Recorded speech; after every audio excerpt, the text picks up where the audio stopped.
Story की शुरुआत होती है एक ताज़ा सुबह के साथ, जहां हमारा मेन कैरेक्टर काइटो अपने स्कूल की ओर बढ़ रहा है। काइटो दिखने में काफी पॉपुलर है, लेकिन वो भीड़ से थोड़ा अलग रहना पसंद करता है। स्कूल के गेट पर उसकी नजर एक लड़की पर पड़ती है जिसका नाम है हिना। हिना हमेशा अपनी ही दुनिया में खोई रहती है और उसकी आंखें हमेशा कुछ ढूंढती हुई सी लगती हैं। काइटो बड़े ही शांत होकर कहता है, हे हिना, क्या तुम आज भी लाइब्रेरी में रुकोगी? मैंने सुना है वहां कुछ नई थ्रिलर बुक्स आई हैं। हिना अपनी किताबें जोर से पकड़ लेती है और बड़े ही संकोच के साथ बोलती है, काइटो कुन, तुम्हें कैसे पता चला कि मुझे थ्रिलर बुक्स पसंद है? क्या तुम मुझे ऑब्जर्व कर रहे हो? काइटो बस थोड़ा सा मुस्कुराता है और कहता है, नहीं, बस मेरा ऑब्जर्वेशन थोड़ा स्ट्रांग है। नैरेटर यहां एक्सप्लेन करता है कि काइटो की ये मुस्कुराहट उसके गहरे इरादों को छुपा रही थी। असल में काइटो पिछले कुछ दिनों से नोटिस कर रहा था कि हिना के पीछे एक काली गाड़ी अक्सर खड़ी रहती है। तभी सीन में एंट्री होती है हमारे रेन की। रेन दौड़ते हुए आता है और काइटो के कंधे पर हाथ रखकर बड़े ही मजाकिया अंदाज में बोलता है, अरे काइटो भाई, तू फिर से साइज क्वीन को पिघलाने की कोशिश कर रहा है? छोड़ ना यार, चल कैंटीन चलते हैं, आज वहां स्पेशल रामेन बना है। रेन की जिक्स की वजह से माहौल थोड़ा हल्का हो जाता है और हिना बिना कुछ कहे वहां से चुपचाप चली जाती है। काइटो उसे जाते हुए देखता है और उसकी आंखों में एक अजीब सी फिक्र है। काइटो को एहसास हो चुका है कि हिना किसी बड़े खतरे में है, लेकिन वो अभी उससे ये सब पूछ नहीं सकता। लंच ब्रेक के वक्त काइटो देखता है कि हिना छत पर अकेली बैठी है और कुछ पुराने कागजात दिख रही है। काइटो उसके पास जाता है और देखता है कि वो कागजात किसी इंसिडेंट रिपोर्ट जैसे लग रहे हैं। हिना घबराकर कागज छुपा लेती है और बड़े ही गुस्से में बोलती है, काइटो कुन, प्राइवेसी नाम की भी कोई चीज होती है, तुम हमेशा मेरे आसपास क्यों रहते हो? काइटो बड़े ही गंभीर होकर कहता है, Hina, I am not here to annoy you. मैं बस ये कहना चाहता हूं कि अगर तुम्हें किसी मदद की जरूरत हो तो तुम मुझसे कह सकती हो। हिना की आंखों में एक पल के लिए डर साफ दिखता है, लेकिन वो अपनी आवाज को सख्त बनाकर बोलती है, मुझे किसी की जरूरत नहीं है, just stay away from me. School खत्म होने के बाद काइटो देखता है कि वो काली गाड़ी फिर से हिना का पीछा कर रही है। काइटो अपनी साइकिल लेकर उस गाड़ी के पीछे भागता है।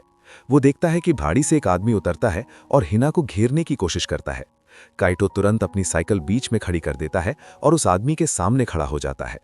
काइटो बड़े ही शांत लेकिन खतरनाक अंदाज में बोलता है, आई थिंक तुम रास्ता भटक गए हो, ये स्कूल का इलाका है, यहां से चले जाओ। वो आदमी काइटो को डराने की कोशिश करता है, लेकिन काइटो की आंखों में एक अजीब सा ठहराव है जो उस आदमी को पीछे हटने पर मजबूर कर देता है।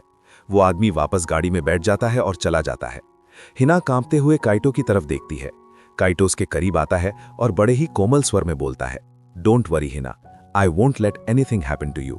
हिना कुछ नहीं कहती, बस उसकी स्लीव को कसकर पकड़ लेती है कि एक साइलेंट प्रॉमिस था जिसने उनके बीच की दूरियों को थोड़ा कम कर दिया था। उसके बाद जब काइटो घर पहुंच जाता है तो हम देखते हैं कि काइटो के घर के बाहर एक और चिट्ठी पड़ी है जिस पर लिखा है, इतिहास खुद को दोहराएगा, अपने पिता की तरह गलती मत करना। काइटो अब हिना को लेकर और भी ज्यादा प्रोटेक्टिव हो गया है, लेकिन वो इसे नॉर्मल दिखाने की कोशिश करता है। सुबह रेन काइटो को एक स्कीम बताता है। रेन बड़े ही जोश में कहता है, काइटो, आज स्कूल के बाद हम सब मूवी देखने चलेंगे, मैंने हिना को भी राजी कर लिया है। भाई, तेरा सेटअप तो मैंने कर दिया, अब बस तू सीन संभाल लेना। काइटो हैरान है कि हिना मूवी के लिए कैसे मान गई। नरेटर यहाँ बताता है कि हिना असल में डरी हुई है और वो भीड़ में रहना सुरक्षित महसूस कर रही है।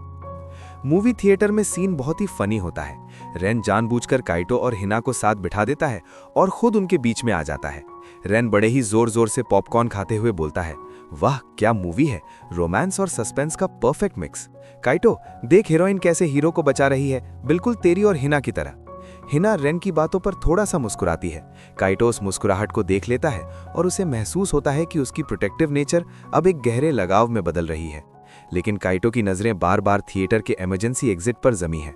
उसे महसूस होता है कि कोई उन्हें अंधेरे में भी देख रहा है।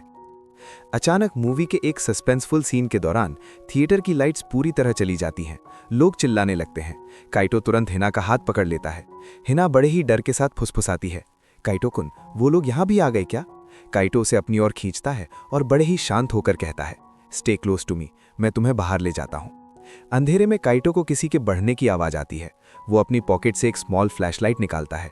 वो देखता है कि एक आदमी हिना की तरफ हाथ बढ़ा रहा है। काइटो बिना सोचे समझे उस आदमी का हाथ मरोड़ देता है। वो आदमी दर्द से चिल्लाता है और भाग जाता है। रेन इस बीच चिल्ला रहा है, अरे मेरी पॉपकॉर्न की बकेट गिर गई, ओए अंधेरे में कौन धक्का मार रहा है? रेन की इस मजाकिया हरकत की वजह से तनाव यानी टेंशन थोड़ा कम हो जाता है और लोग बाहर निकलने लगते हैं। बाहर सड़क पर आकर हिना अभी भी कांप रही है। काइटो उसके लिए पानी लाता है और बड़े ही फिक्रमंद होकर कहता है, हिना, अब तुम्हें मुझे सब कुछ बताना ही होगा। वो लोग तुम्हें क्यों ढूंढ रहे हैं? हिना की आंखों में नमी आ जाती है। वो बड़े ही भावुक होकर कहती है, मेरे पास एक डिजिटल की है जो मेरे पिता ने एक बड़े इंडस्ट्रियल स्कैम के खिलाफ सबूत के तौर पर छोड़ी थी। वो लोग मुझे मारना चाहते हैं क्योंकि उन्हें लगता है कि मैंने वो की कहीं छुपा दी है। काइटो को अब समझ आता है कि खतरा कितना बड़ा है। वो हिना का हाथ छोड़ता नहीं है और कहता है, तुम्हें कहीं छुपने की जरूरत नहीं है, we will face them together. ये एक बहुत ही स्ट्रांग मोमेंट होता है जहां प्यार की धीमी आंच तेज होने लगती है।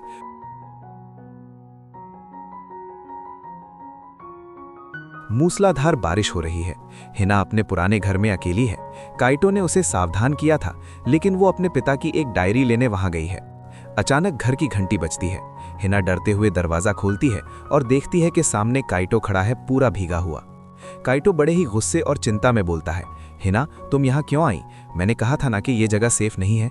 हिना रोते हुए बोलती है, मुझे ये डायरी चाहिए थी काइटो कुन, इसमें सब कुछ है, उन लोगों का सच भी और मेरे पिता की आखिरी याद भी। काइटो उसे शांत करता है और कहता है, श्श, सब ठीक हो जाएगा, चलो यहाँ से निकलते हैं। वो दोनों बारिश में बाहर निकलते हैं, लेकिन तभी उनकी गाड़ी पंचर मिलती है। उन्हें पास के एक सुनसान लाइब्रेरी में शरण लेनी पड़ती है। लाइब्रेरी के अंदर का माहौल बहुत ही रोमांटिक और सस्पेंसफुल है। मोमबत्ती की रोशनी में काइटो और हिना एक दूसरे के बहुत करीब बैठते हैं। हिना काइटो की चोटों पर पट्टी बांधती है। वो बड़े ही धीरे से बोलती है, काइटो कुन, तुम मेरे लिए इतना सब क्यों कर रहे हो? हम तो बस क्लासमेट्स थे। काइटो उसकी आंखों में गहराई से देखता है और बड़े ही शांत होकर कहता है, शायद शुरू में तुम बस एक क्लासमेट थी, लेकिन अब तुम उससे कहीं बढ़कर हो। तुम्हारी सुरक्षा मेरी प्रायोरिटी है। हिना का चेहरा लाल हो जाता है। तभी लाइब्रेरी के कांच के टूटने की आवाज आती है। काइटो तुरंत एक्शन मोड में आ जाता है। वो देखता है कि सोरा के आदमी अंदर घुस रहे हैं। काइटो हिना को एक अलमारी के पीछे छुपा देता है। वो बड़े ही निडर होकर कहता है, हिना, यहां से हिलना मत, मैं उन्हें संभाल लूंगा। काइटो अपने एथलेटिक एजिलिटी का इस्तेमाल करता है और किताबों के रैक्स का उपयोग करके विलेंस को उलझा देता है। तभी एक बहुत बड़ा ट्विस्ट आता है। रेन वहां पहुंचता है, लेकिन वो डरपोक रेन नहीं लग रहा। उसके पास एक टैक्टिकल डिवाइस है जिससे वो लाइट्स कंट्रोल कर रहा है। रेन चिल्लाकर कहता है, back of guys, security forces रास्ते में है। काइटो और हिना चौंक जाते हैं। विलेंस भाग जाते हैं। काइटो रेन के पास जाता है और उसे कॉलर से पकड़ लेता है। काइटो बड़े ही आक्रामक होकर पूछता है, रेन, ये सब क्या है? तुम यहाँ क्या कर रहे हो? रेन अपनी मजाकिया टोन छोड़कर बड़े ही प्रोफेशनल अंदाज में बोलता है, काइटो, मेरा नाम रेन नहीं है, मैं एक प्राइवेट सिक्योरिटी फर्म का अंडरकवर एजेंट हूँ। मुझे तुम्हारे पिता के पुराने पार्टनर ने भेजा था ताकि मैं हिना और तुम्हारी रक्षा कर सकूं। ये जानकर काइटो और हिना के पैरों तले जमीन खिसक जाती है। उनका वो फनी फ्रेंड असल में उनका गार्डियन था। रेन को एक मैसेज आता है। वो अपना फोन काइटो को दिखाता है। मैसेज में एक फोटो है, हिना की फोटो, जिस पर एक बड़ा सा लाल क्रॉस लगा है।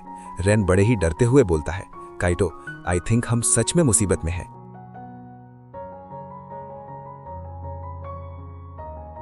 स्कूल फेस्टिवल की धूम है। चारों तरफ स्टॉल्स लगे हैं और संगीत बज रहा है। काइटो, हीना और रेन ने तय किया है कि वो आज सोरा को खुले में लाएंगे। हीना ने एक प्लान बनाया है। वो बड़े ही आत्मविश्वास के साथ बोलती है, सोरा आज यहाँ जरूर आएगा क्योंकि उसे लगता है कि ये आखिरी मौका है की हासिल करने का। मैं बेट बनूंगी। काइटो को ये पसंद नहीं आता। वो बड़े ही चिंता में कहता है, no Heena, it's too dangerous, मैं तुम्हें खतरे में नहीं डाल सकता। हीना उसके हाथ पर अपना हाथ रखती है और कहती है, ट्रस्ट मी काइटो कुन, तुमने मुझे जीना सिखाया है, अब मुझे खुद के लिए लड़ना होगा। फेस्टिवल के बीच में रेन मजाकिया भंग से फेस्टिवल अनाउंसर का रूप धारण कर लेता है। वो माइक्रोफोन पर बोलता है, लेडीज एंड जेंटलमैन, आज का स्पेशल परफॉर्मेंस होने वाला है जिम हॉल में, देखना मत भूलिएगा। ये सोरा को हॉल में खींचने की एक चाल है। सोरा अपने आदमियों के साथ हॉल में पहुंचता है। वहां सिर्फ हीना खड़ी है। सोरा हंसते हुए कहता है, इतनी हिम्मत, आखिरकार तुमने हार मान ली हीना। हीना बड़े ही शांत होकर कहती है, मैंने हार नहीं मानी, मैंने तुम्हें यहाँ बुलाया है। तभी जिम की लाइट्स जलती हैं और काइटो ऊपर से छलांग लगाता है। वो सोरा के सामने खड़ा हो जाता है। काइटो बड़े ही आक्रामक अंदाज में बोलता है, सोरा, खेल खत्म हो गया, तुम्हारे सारे अकाउंट्स फ्रीज कर दिए गए हैं और रेन ने पुलिस को सारे सबूत दे दिए हैं। सोरा बौखला जाता है। वो अपने आदमियों को हमला करने का हुक्म देता है। एक एपिक बैटल सीक्वेंस शुरू होता है। काइटो अपनी मार्शल आर्ट्स ट्रेनिंग का प्रदर्शन करता है जो उसके पिता ने उसे बचपन में दी थी। नरेटर यहाँ एक्सप्लेन करता है कि काइटो के हर मुक्के में उसके पिता का दर्द और हीना के लिए उसका प्यार साफ दिख रहा था। लड़ाई के बीच में सोरा एक छुपा हुआ बटन दबा देता है। हॉल के चारों दरवाजे लॉक हो जाते हैं और अंदर जहरीली गैस फैलने लगती है। सोरा एक गैस मास्क पहन लेता है और हंसता है। रेन बाहर से दरवाजा खोलने की कोशिश कर रहा है, लेकिन वो लॉक डिजिटल है। काइटो गैस की वजह से कमजोर पड़ रहा है, लेकिन वो हीना की तरफ देखता है जो बेहोश होने वाली है। काइटो अपनी आखिरी ताकत लगाता है और सोरा पर टूट पड़ता है। वो सोरा का मास्क छीन लेता है और उसे खुद के बजाय हीना को पहना देता है। सोरा गैस की वजह से गिर पड़ता है। काइटो भी धुंधली नजरों से हीना को देखता है और मुस्कुराता है। वो धीरे से फुसफुसाता है, "यू आर सेफ नाउ", जहां काइटो की आंखें बंद हो रही हैं और रेन दरवाजा तोड़ने में कामयाब होता है। काइटो की आंखें हॉस्पिटल के बेड पर खुलती हैं। उसके पास हीना बैठी है जो उसकी सलामती के लिए प्रार्थना कर रही है। काइटो के होश में आते ही हीना उसके गले लग जाती है और फूट फूट कर रोने लगती है। हीना सिसकते हुए बोलती है, "काइटो कुन, तुमने अपनी जान जोखिम में क्यों डाली? अगर तुम्हें कुछ हो जाता तो मैं खुद को कभी माफ नहीं कर पाती।" काइटो कमजोर आवाज में लेकिन मजाकिया अंदाज में कहता है, "अरे अगर मैं ही नहीं रहूंगा तो तुम्हें परेशान कौन करेगा?" रेन कमरे में एंट्री करता है। उसके हाथ में बहुत सारे फल हैं। वो बड़े ही मजेदार तरीके से बोलता है, "ओए काइटो, तू तो सच में हीरो बन गया यार। पूरे स्कूल में तेरी ही बातें हो रही हैं। और हाँ, सोरा अब जेल की चक्की पीस रहा है। हमारे फर्म ने उसे पूरी तरह एक्सपोज कर दिया है।" माहौल अब खुशियों से भरा है। कुछ दिनों बाद काइटो हॉस्पिटल से डिस्चार्ज हो जाता है। वो और हीना स्कूल के उसी पुराने गेट के पास मिलते हैं जहां उनकी पहली मुलाकात हुई थी। हीना अब पहले जैसी वियर्ड लड़की नहीं रही। वो अब मुस्कुराती है और लोगों से बात करती है। काइटो उसकी तरफ देखता है और बड़े ही शांत होकर कहता है, "सो हीना, अब जब सब कुछ ठीक हो गया है तो क्या तुम संडे को मेरे साथ उस नई अम्यूजमेंट पार्क चलोगी, सिर्फ हम दोनों?" हीना शर्मा जाती है और अपनी आंखें झुका लेती है। वो बड़े ही कोमल अंदाज में बोलती है, "हाँ काइटो कुन, मुझे खुशी होगी, लेकिन शर्त यह है कि पॉपकॉर्न तुम खरीदोगे।" काइटो हंसने लगता है। वो दोनों धीरे धीरे आगे बढ़ने लगते हैं। हवा में एक ताजगी है। नरेटर यहाँ अपनी आवाज को थोड़ा धीमा करता है और कहता है कि ये कोई आखिरी मंजिल नहीं थी, बल्कि एक खूबसूरत सफर की शुरुआत थी। काइटो का हाथ हीना के हाथ को छूता है और वो दोनों एक दूसरे की तरफ देखकर मुस्कुराते हैं। तो दोस्तों, ये थी काइटो और हीना की कहानी। आपको ये सीरीज कैसी लगी कमेंट सेक्शन में जरूर बताएं और सब्सक्राइब करना ना भूलें।